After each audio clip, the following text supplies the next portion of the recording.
All right, today we have Mr. Ray Cunningham. Ray, you're an author, influencer, TV star, host, actor. How do you describe yourself when people ask and say, "What do you do?"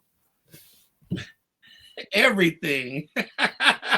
When people ask me how to describe myself, I just say I'm a multimedia maven. I do some of everything. I do work as talent on camera. I've worked in production behind the camera on shows and films and scripted television as well. I've worked at a couple different networks in the corporate communications department. So I've worked every facet of this industry. So I'm comfortable in my lane. And when I finally do speak out on certain things, I'm speaking from an experienced point of view. I'm not like speaking as a just speak. I hate to say it like this, but I'm not speaking as a fan.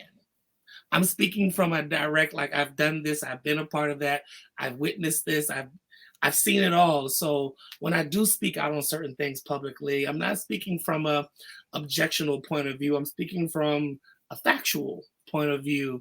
But I've been blessed to say I've done a lot. There's still a couple things I want to do, but I've done a lot in 17, 18 years. A lot. What haven't you done that you want to do? I have not been on OnlyFans. Okay.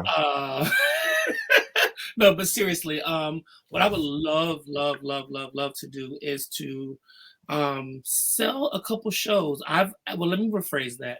I've come up with some concepts. I've casted some things, and some things have gone to the network where they put up a budget for a pilot to be shot. Unfortunately, those 3 times, it never went further than the pilot. But the fact is that I got paid for them to do the pilot. So 2 were with BET, 1 was with MTV actually.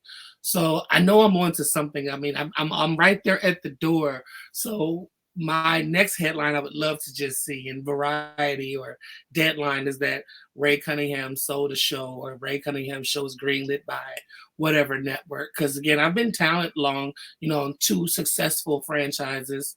And I always say I have 1 show left in me. I don't know what show would be, but I would like to sell a show that I can help produce that I don't have to be on. Makes sense. Now, were you on the first College Hill?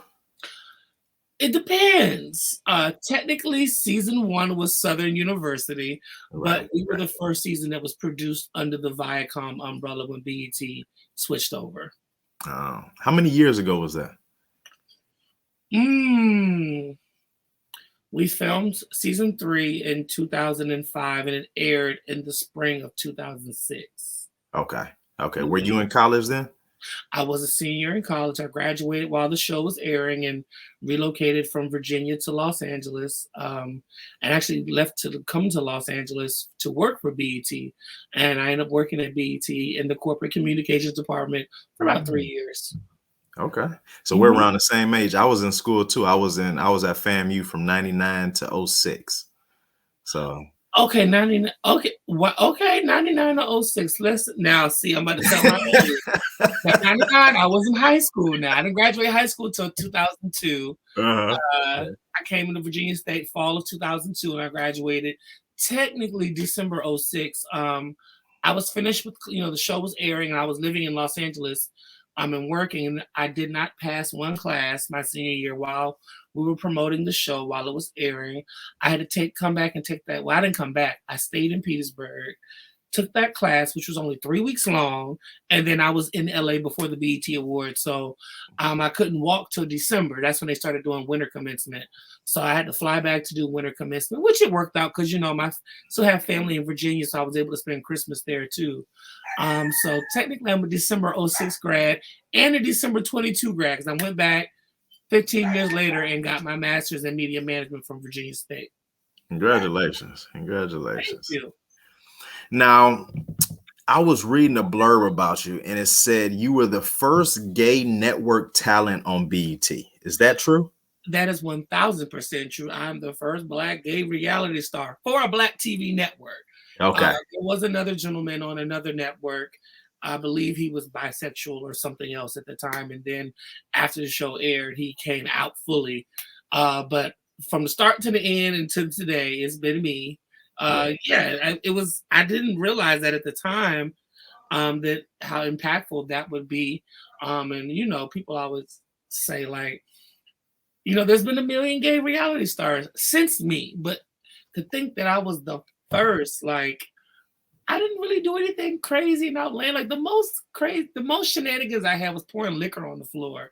I mean, now these people slapping each other upside the head and jumping over tables and all kind of stuff now. So, um,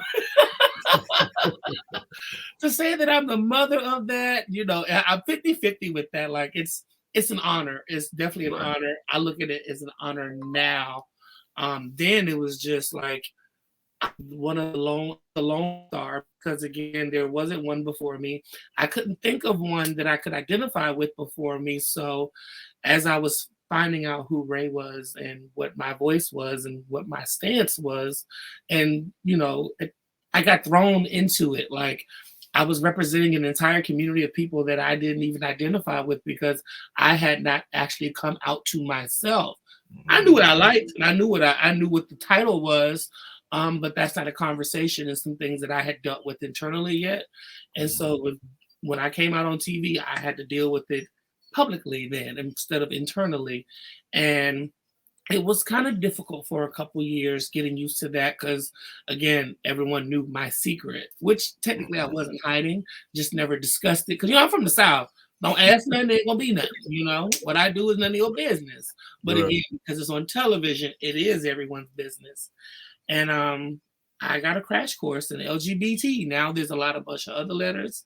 But I wear it proudly now that I'm the first Black gay reality star on a Black network. That's Right. cool. It's cool. It's cool. Yeah, for sure. Now, was the other one that you were talking about, was that Karamo? Yes, I believe that is his name. Yes. And the only reason I say that because I went to school with Karamo. He came in with me We at did go FAMU. to FAMU.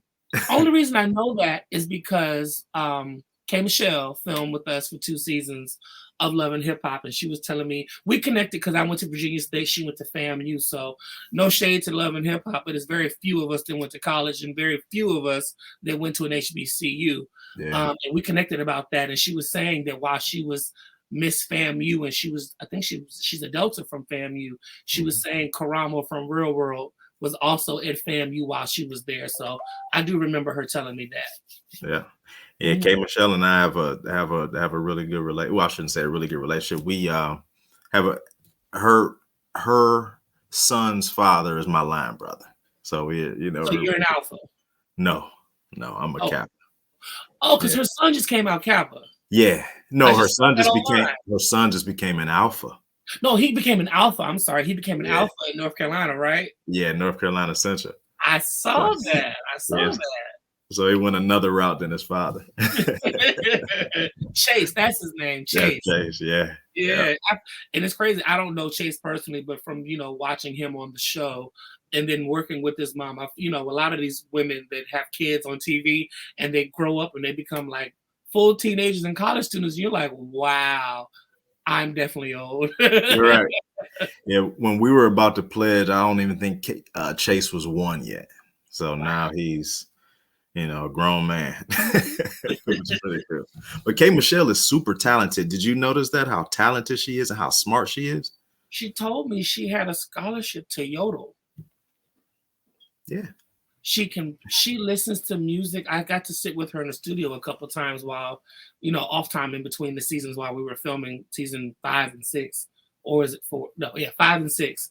And she can she writes her music. She can hear the melody.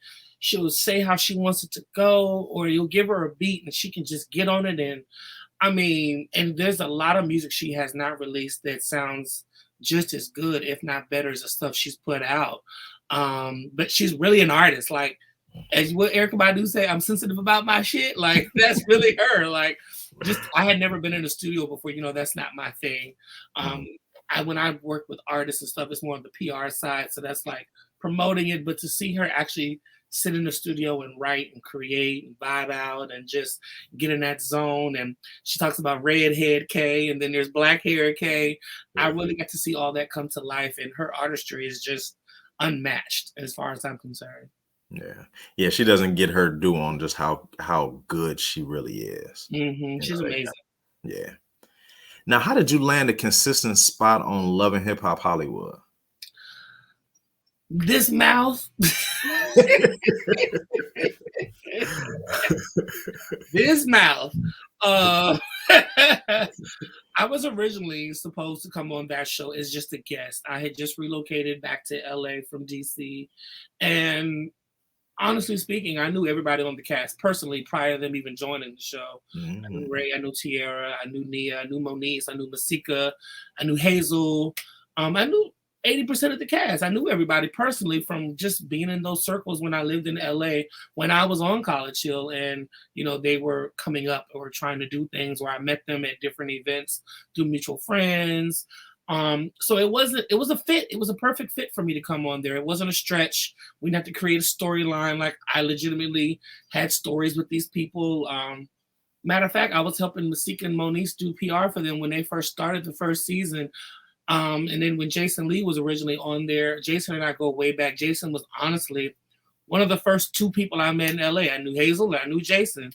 And so when they were on the show and they had their little moment with the whole him throwing a drink on her, I was calling him about some PR stuff. Like, I kind of smoothed that over a little bit. I knew Milan as well. Milan Christopher, I knew him as well when he first moved to LA. So again, it wasn't a stretch for me to go on that show. And when I was asked to join, I didn't think it'd be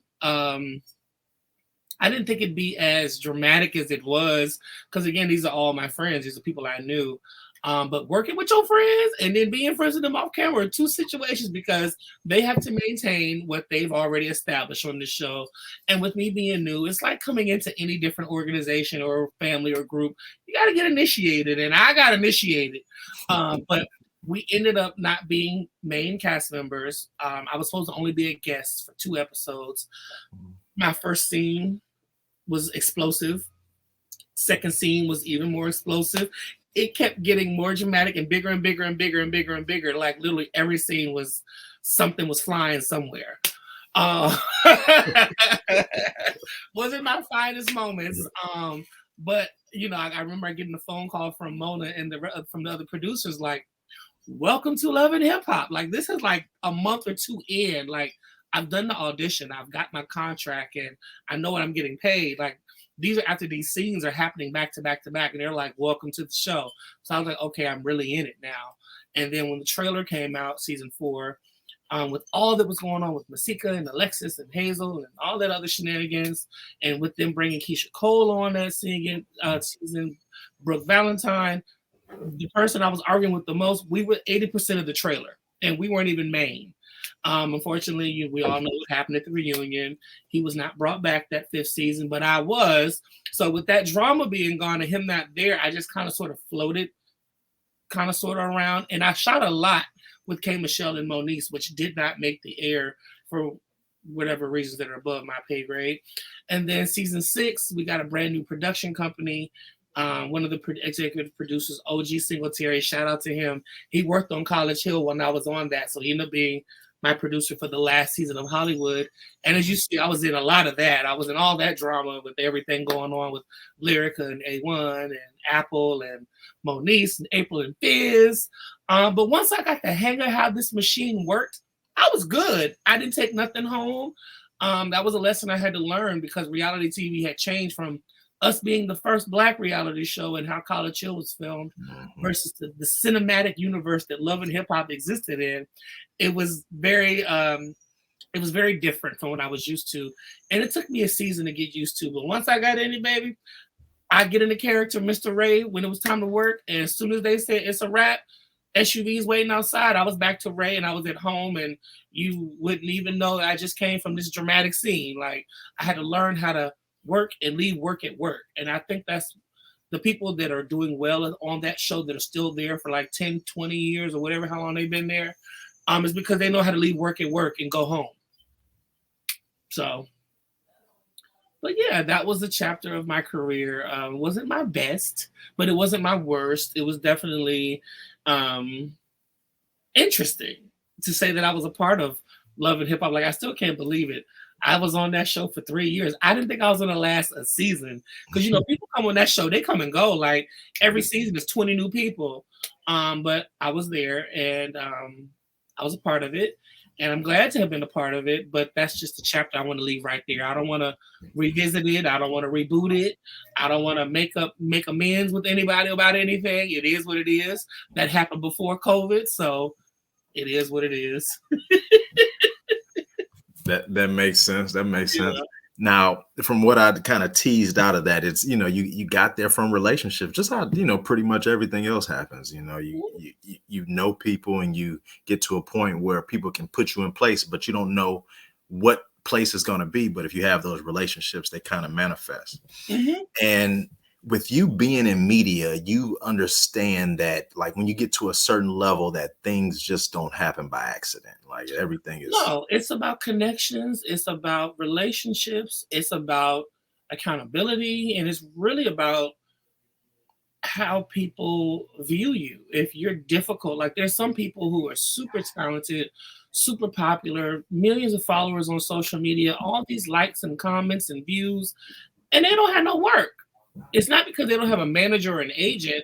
It's because they were difficult on set or they weren't nice to the people. Like I always tell people, you got to be nice to everybody, not just your cast members, but the directors, the producers, the PAs, the people that pick us up in the vans and the SUVs, people that run and get us our food and our drinks when we need it, the makeup people, the hair people, the wardrobe, like the people that does our payroll and our check. Like, you have to be nice to everybody, or at least be respectful, be workable, be trainable. And I tell people that all the time because I see people that I feel like should be so far ahead, or I feel like, why didn't this person get that gig, or that person was perfect for that. But then I think about what I know about them personally as well, what I've heard. And it makes a lot of sense because, again, there's probably some people you see and you're like, well, I haven't seen that person do this and that. And I never see that person linking up with these people anymore. And I never see that person at these type of events. Well, that's for a reason. And with me, you never know where I'm going to pop up. I might be at the Oscars. I might be at the Emmys. I might be at the Grammys. I might be at the BET Awards. I might be sitting at Diddy's house. You never know. Like, it's just a matter of it's how you surround yourself and the energy that you put out. Because I know I'm an energy person and I read energy very well as an Aries. And I don't like it. I ain't going to deal with you. I don't care where you're going, what the hookup is, who we're gonna be with, where the photograph may land. I don't care. At the end of the day, when you get a certain age, it's about energy. Like, do I really want to leave a house, take a shower, get dressed, get done up to be around these certain people? You know what I'm saying? Or do I want to sit on the couch and be with my dog? Right. I totally understand what you're saying. And just something as simple as before we got on the air, you said we had sent you a t-shirt and a hat 4 years ago before COVID. And we would have, right.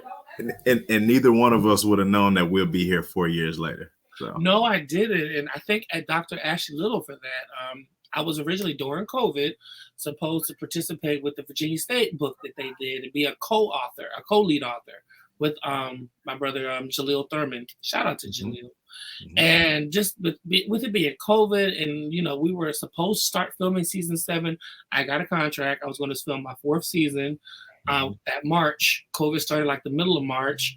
So we went from being delayed to postponed to we're going to take all y'all to another city to we're going to visit it next year to we're going to pay y'all and just be ready if we call you to do something else. Oh, no. That's not how that works for me. I'll take that check, though. So in the midst of all that, trying to figure out, because, again, literally the world just stopped. And for 3 years straight, I was on a set schedule. We filmed for 10 months. We're off for 2 months.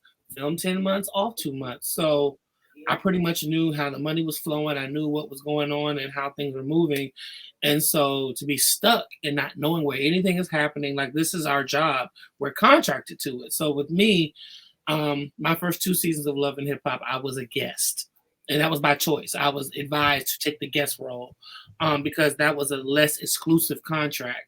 Once we were under a new production company for season 6, I was given a permanent recurring contract, which means I had the same exclusivity as the people that were on the cover of the show, like the people that were the main and the intro, like the K. Michelle, Lyrica, and all them. I had the same stipulations they had now, just was not a main character. So, got a little bit more money, but less that I could do. And with that, that was, the duration of how many cycles I had to participate in of the show.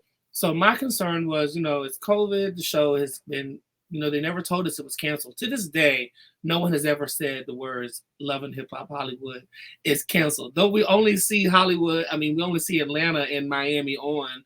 I was more concerned like, okay, we're in this contract. Can I go do work elsewhere? What's happening?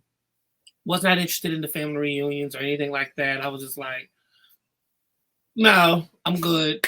Enrolled back in Virginia State, got my master's, so that kept me busy. So I was like, oh, I'm not available. I'm in school. Can't do it, but I just, it's a chapter I just don't have to revisit. Right. Wish them all the best. Now, with you being like when you've been in media for a while and you're classically trained, I'm not trained in media, but I'm a businessman, but started this podcast probably 3 or 4 years ago. Mm-hmm. And I often wonder, was I supposed to be in media? Because when I'm done with this podcast, I'll always have more energy. Like I literally love interviewing, and I'm not trained at all, but I've got compliments on some of the questions I ask and how I present things. When you've been on the radio, you've been on TV, you've done digital media, in your opinion, what are the pros and cons of each of those? And you've been able to see it from being trained at Virginia State, mm-hmm. to being on TV, to doing your own thing. Talk to me about just media. Media is business and business is media. There's business in media and media is in business. So they go neck and neck. It's just a matter of the title.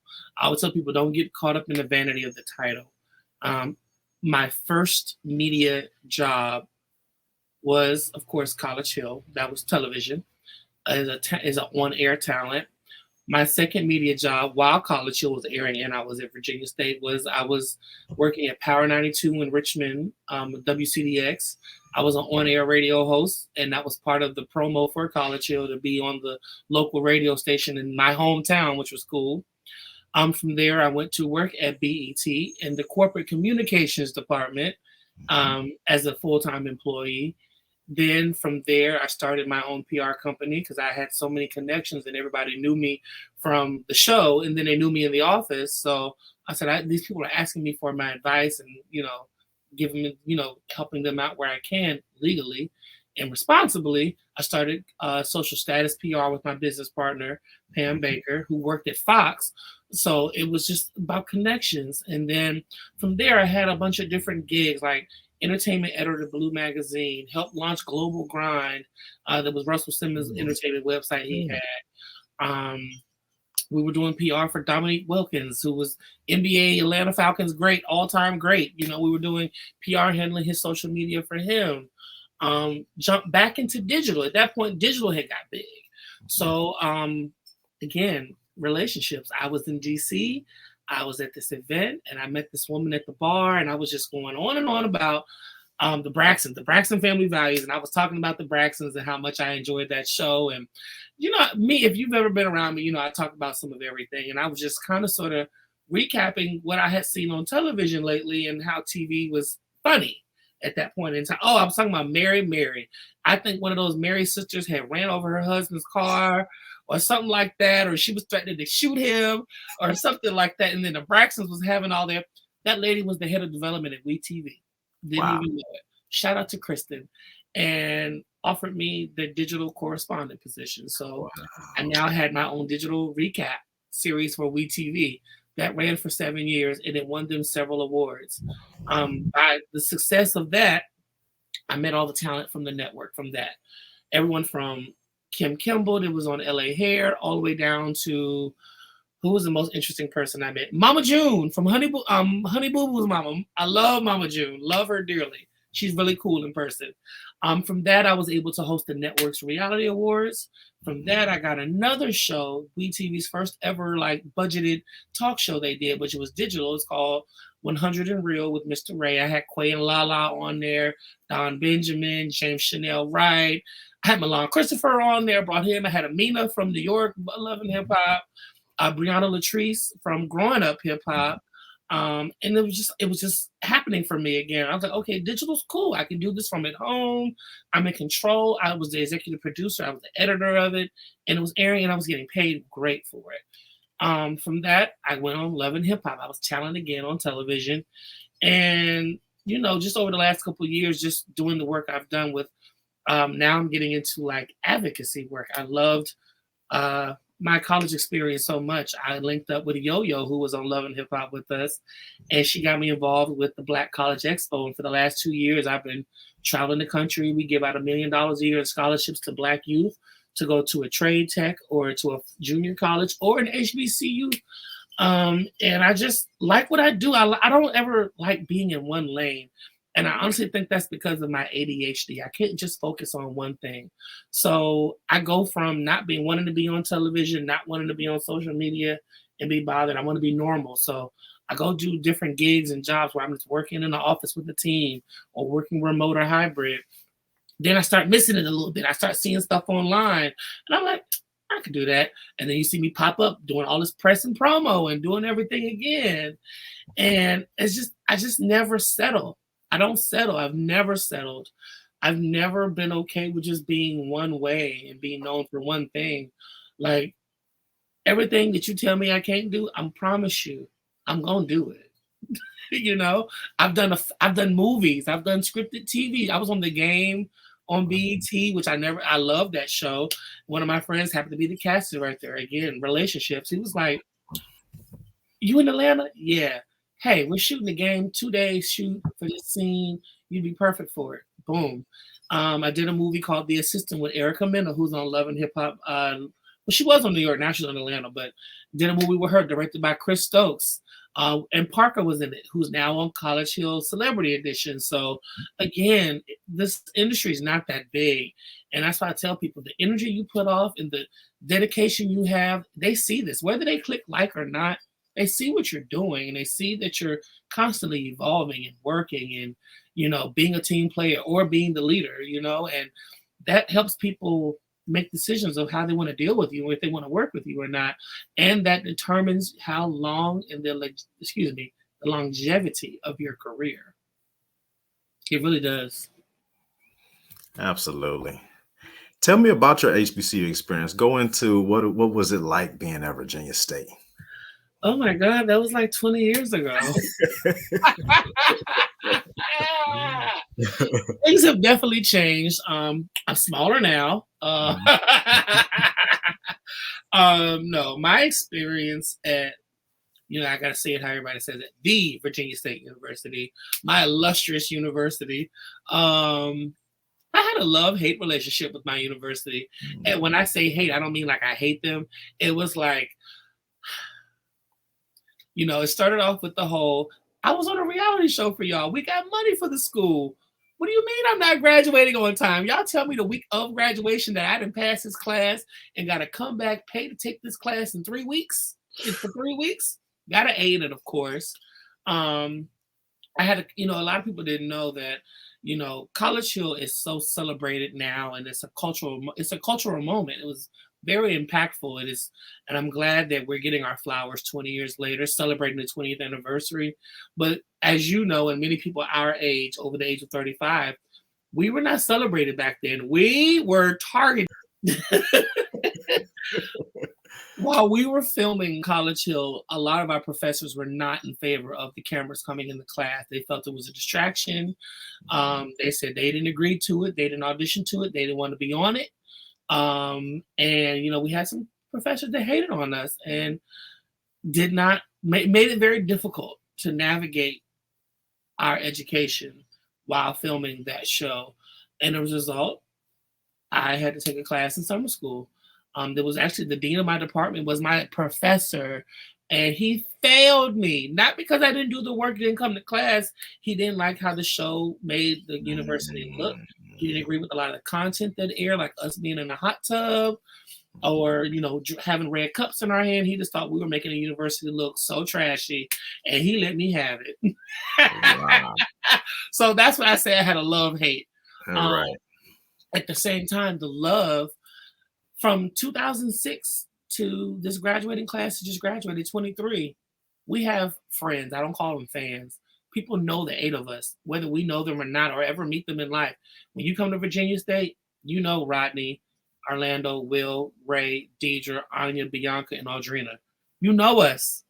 You know who we are. You know what we look like. They know what we sound like. They know what our majors are. Like, you would thought that we were the founders of the university, and I'm saying that playfully, but they know us. They're invested in us because at the end of the day, we were superheroes back then. Like, we were college students that were given the opportunity to travel the world and rub elbows with celebrities who, at the time, we were watching on 106 in Park.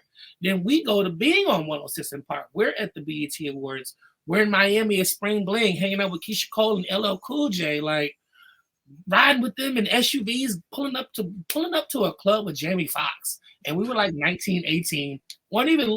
Some of us were 21. I was 21. But like, just the opportunity that BET gave us at that time, pre-social media. So we were actually getting to live in that moment and enjoy it because, iPhones, there were no iPhones. So the phones out there weren't really taking the best pictures like that. You weren't uploading every little thing to Facebook and Black Planet and MySpace, so we really got to enjoy each other and enjoy that moment. And, can't get that back because, now you capture everything and everything's documented before it airs and whatnot. But It was a good time. Sounds like a good time. I know I had a great time at FAM. Yeah, I love college, but I would never do it again. Oh no. Yeah, not the undergrad experience. Right. All right. So you're a big advocate and recruiter for HBCUs. What is the overall sentiment of prospective HBCU students right now? Are they super interested in HBCUs? Are they complaining about not enough scholarships? Are they complaining about the response times from the universities? Talk to me about what you're seeing and hearing. I would say that let me see how I want to rephrase this. College now is way different from when I graduated back in 2006. Going back to school virtually for 3 semesters of my graduate career, and 1 semester I was actually in person in Virginia, back on campus. After COVID, everything's digital now, so there's very little face-to-face communication. If you miss an email, you're gonna be short. You're not on Blackboard or you're not on good Wi-Fi, you're not going to be that productive. Versus when we were in school, everything was pretty much hands-on, like pen, paper, writing it down in class, talking to the teacher. Versus now, everything is pretty much email, text message. Students are excited to go to college. I believe after COVID, people wanted to just get out of their hometowns and get out of their comfortable space and just see what's out there because, with everything we've been seeing on the news and the media with not just Black Lives Matter, but just all these random shootings and these, they're shooting at churches, they're shooting at schools, they're shooting at the supermarket. Anywhere, anytime, any day, one of us could go out of here and we not know what's going to happen to us. And so I think that makes students more resilient and wanting to just go after their goals and go to college. And, HBCUs have always been in headlines, but we're in more prominent and dominant headlines now, like our Vice President, Kamala Harris. Not only is a graduate of Howard University, but she's also a member of a, sorority. You have Oprah Winfrey, who just went back to Tennessee State and gave the commencement address. That's the richest woman in the world, is from an HBCU. And then when you think about now with the younger kids now, they love to get on Google and research everything. They're looking and seeing that a lot of our prominent leaders were graduates of HBCUs. Like, the legacy of Dr. Martin Luther King, legacy of, Reverend Jesse Jackson, Samuel L. Jackson, Taraji Henson, and just the list goes on of people who have gone to historically Black colleges and universities, and are even Nick Cannon, who was already a billionaire, went to Howard to get his degree. He could have went anywhere, but he went to Howard. So I think the testament of legacy is big because people see more and more, and the older they get, and how blatant racism is, and they, I think the kids today see why HBCUs existed. It wasn't just about hanging out and having fun, and the same songs I listen to. It's more so now this is a safe space for us. These are where people I identify with, and they know the different colloquialisms. They know our body. We know each other's body language, so we know the connotation of certain words. Like versus going to these PWIs, nothing against them, and I've had friends and family that have attended them. They have to stamp their space. They have to make their presence known, and they have to make people understand why things aren't right. Versus going to an HBCU, we know these things already. You know what I'm saying? We it's an unspoken bond. It's an unspoken connection that you have there. So I believe students really want that now. Like, and I thank people like Beyonce for having her set being, homecoming theme, the whole HBCU. She never went, but she said she grew up in Texas and she saw Texas Southern's band and she always loved it and wanted to be a part of that. So that was her way of honoring it. So of course, just people bringing exposure to it, whether it's the NBA, Beyonce, with the content that's on television now that they're trying to put out, like, was it All American Homecoming?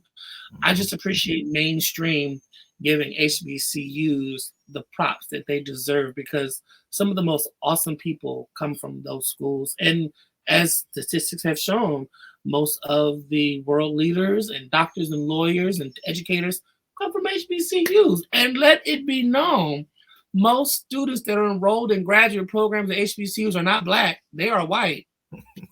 Okay? A lot of these doctors with these names we can't pronounce got their medical degrees at Howard. Okay? We posted something the other day about the owner of the Denver Nuggets is an HBCU. White woman. Yeah, white woman. And she's an HBCU graduate. Where did she go? Lincoln University in Missouri. Again, Missouri. Yeah, right. So like Fantasia right now. Yep. We all know Fantasia's story, but she's enrolled now in Ohio. It was at Central State. Yep, Central State. Mm-hmm. So things like that people can relate to about, your upbringing and lack of education or just lack of opportunity, and then going back. Like Fantasia's established. She ain't got to get no degree at this point. But right. She's choosing to because she wants to be an example. And so people in those situations with those kind of platforms, I definitely applaud that. Absolutely. Talk to me about Yardopoly. How did you get the idea? How was the manufacturing process? Tell me about the gameplay, and then what type of feedback have you received? Okay. Well, I did create a game called Yardopoly. It is a real game. I have it here. It's physically here. I love it. Too dope. These characters are actually all created after my nieces and nephews. I have 9 nieces and nephews. So each one of them, they know who they are. So they were my inspiration for the characters in the game that I illustrated.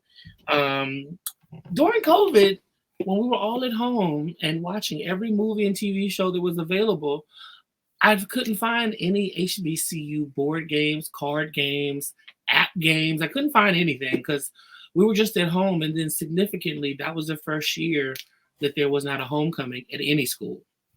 2020, there was nobody had a homecoming.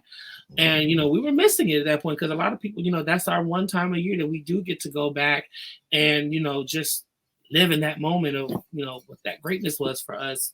And there was nothing there, and everybody was looking for something. And I play a lot of board games. I love hosting a game night, and we were playing Monopoly. And I was just Googling. Again, we were at home. We had time. There's over 150 versions of Monopoly. There's no Black characters. There's no Black version of Monopoly. Even it was like I found something called Comptonopoly, but that wasn't through Hasbro. That was something that somebody else created and sold through Walmart. There was nothing to educate the kids who were sitting at home because, again, these 9 nieces and nephews were at home with my siblings, and they were having to be home taught and learn and come up with activities.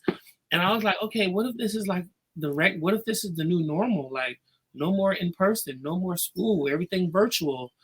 How these kids going to learn about HBCUs? How are they going to, learn facts and things like that? And so I said, okay, Yardopoly, HBCU version of Monopoly. Okay, cool. I like that.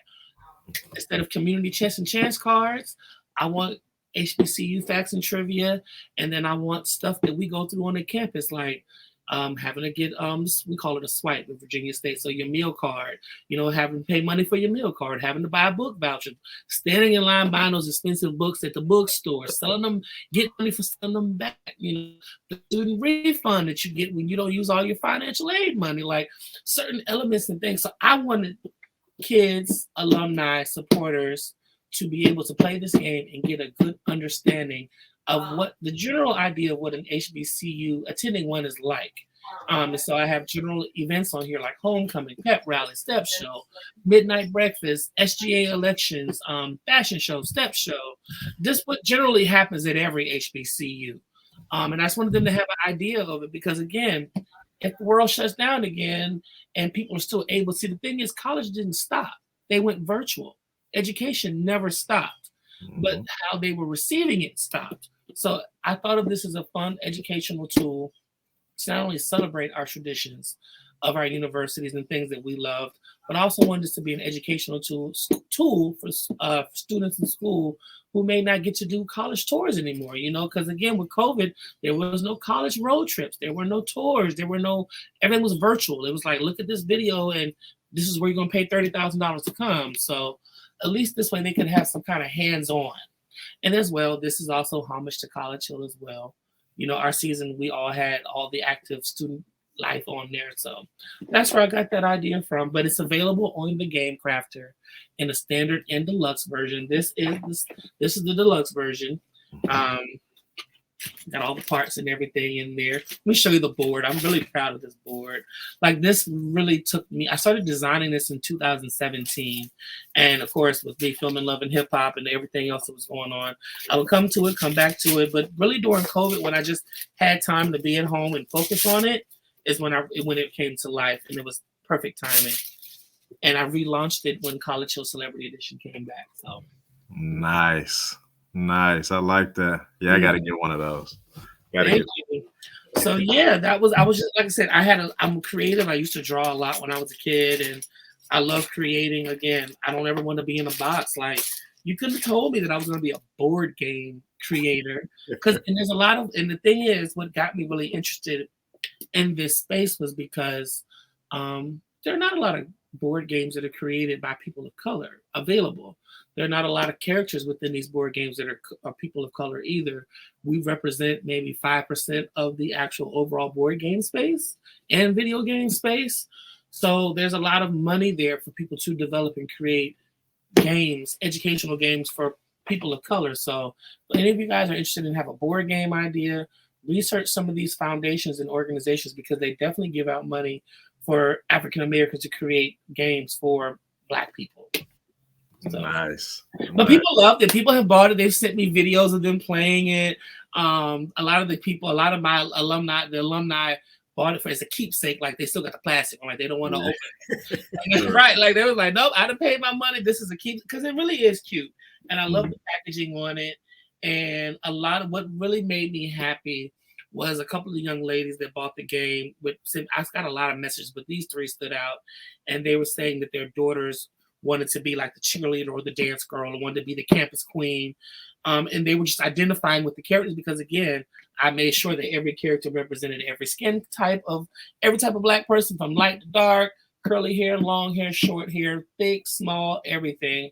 And that just made me feel good that these little kids were looking at this board game that I created based off of my nephews and nieces, and they were identifying with those characters. So representation really is important. That is. That's awesome, Ray. Now you're the lead author in this College Hill edition. We're talking about relationships again with that you did with Dr. Ashley Little. Talk to me about that a little bit, and what can someone expect to get out of that? Our College Hill book is celebrating 20 years of this impactful, phenomenal, amazing TV series. I came to Dr. Ashley with this idea. Again, I was supposed to have worked with her on the Virginia State book, but schedule conflict. It didn't come to fruition. But I wanted to work with her, and when I go to, I'm a bookhead, so I do go to bookstores with my sisters when I'm in town visiting, and I would see Friends had a book, like all these other shows. Cheers had a book. Beverly Hills 90210 had a book. All these other, the Housewives got a book with Andy, and I was like, there's no Black, anthology of collection of stories from the Black talent that have been on these shows. And I said, okay. So I said, okay, it's an idea. And I had just released my own book, Sidebar. Mess with the Message was a #1 bestseller on Amazon. So for a while there on the student life and college book list, Dr. Lil and I were battling it out for the #1 spot. So I said, why not come together? And so I told her my idea. I said, college show's coming up on its 20th anniversary. It'd be so awesome to get people together from every season, including the spinoffs, to just tell how, this show positively impacted us. And we are known, heavily known for being HBCU related, whether it's named after the school or a city. There was always somebody from an HBCU on every cast. And she was like, I like that.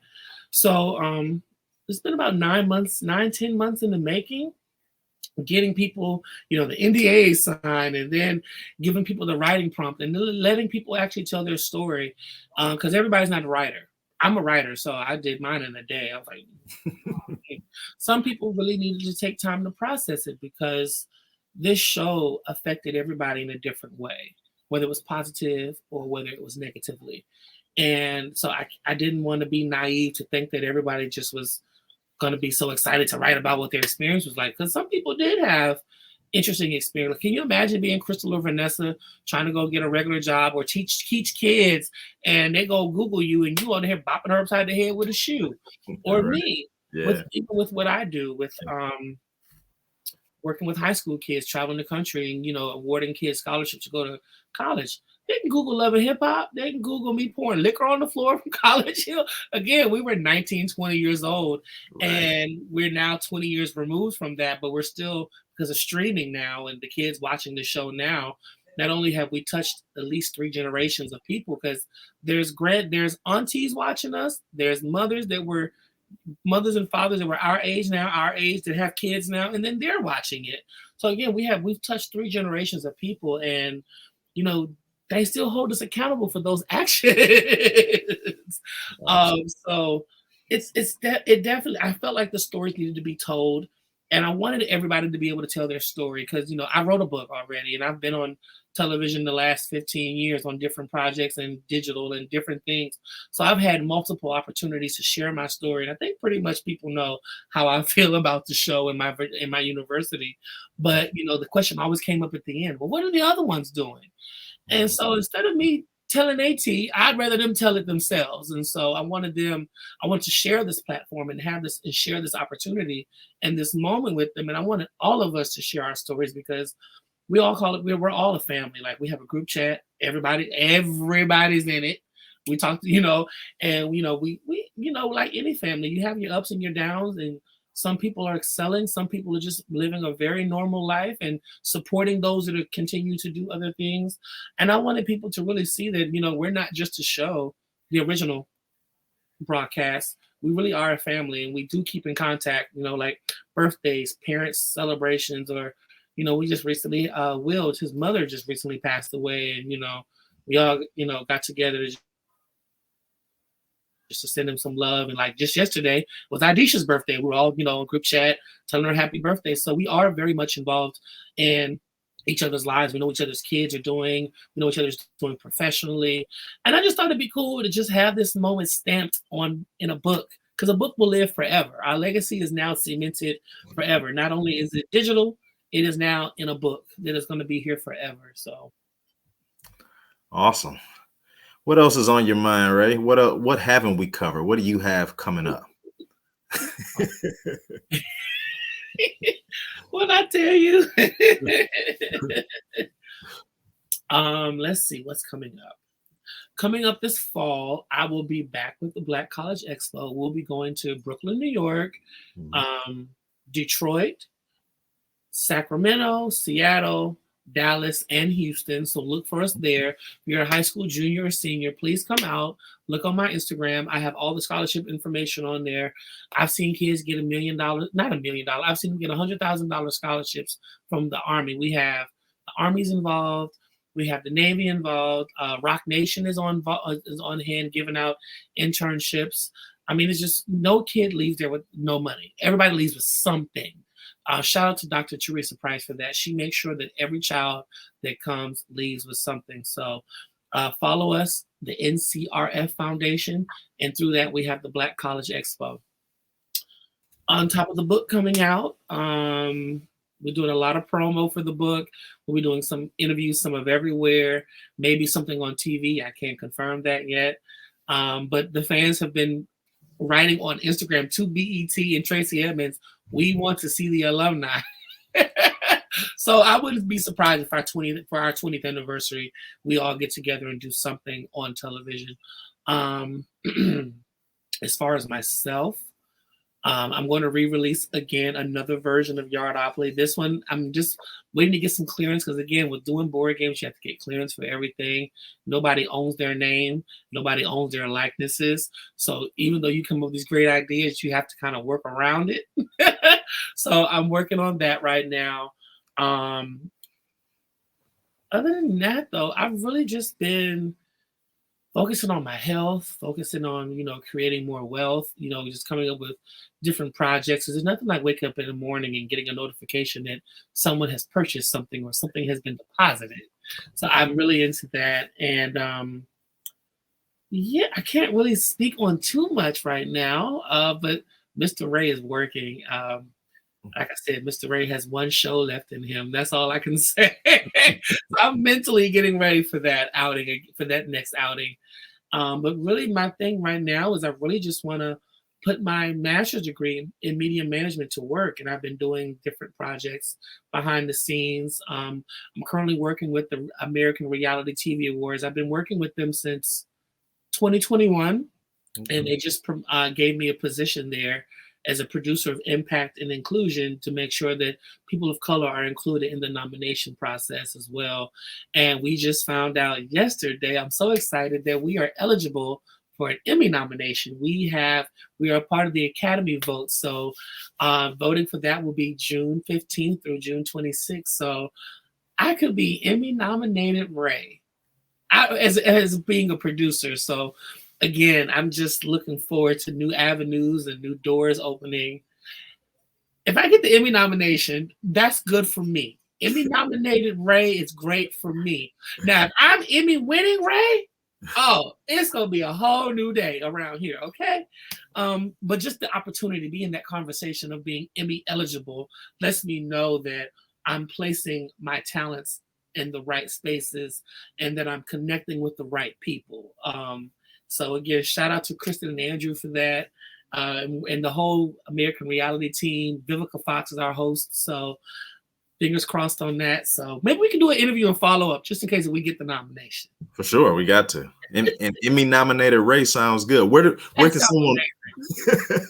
can somebody follow Emmy nominated Ray? What's your handles? I'm like, don't jinx me now. I'm not Emmy nominated yet. Soon to be. We eligible. We got to speak it into existence, right? I'm going to speak it into existence. We're going to get that nomination. But to follow me to see if we do get it, because y'all know I'm going to be posting. I'm on Facebook. Yes, I'm at that age where I am on Facebook heavy. So Ray Cunningham on Facebook. Twitter and TikTok is just Mr. Ray, MissterRay. I had to make a new Instagram. Somebody hacked my old one, and I was not about to fall for that scam of paying to get it back. Because once it's gone, it's gone. Okay? Don't let nobody tell y'all that. Don't spend no money. Can't nobody get your account back. Okay? Yeah. But I have a new account. It's Mr. Ray, MissterRay 804. Okay. Ray, I'm proud of you and rooting for you. Thank you for taking the time. Thank you for having me. I love your page. I've been following you guys again since before COVID. There's a lot of people out there that like to get in front of organizations and causes, and they don't do no work. I don't believe that you can be an advocate for HBCUs and you don't support the platforms that promote them. So y'all make sure y'all follow HBCU Grad, the HBCU Experience Movement. Shout out to Dr. Ashley. And thank you for having me. You're like my first rattler I've worked with. Sounds like it's a bunch of us. We're everywhere. Well, K Michelle. K Michelle was one. Yeah, okay. K Michelle too. Yeah. Sounds good. Ray, all the best, man. Thank you. Thank you for having me. All right. Have a good one, man. You too. Bye-bye. Bye-bye. Mm-hmm.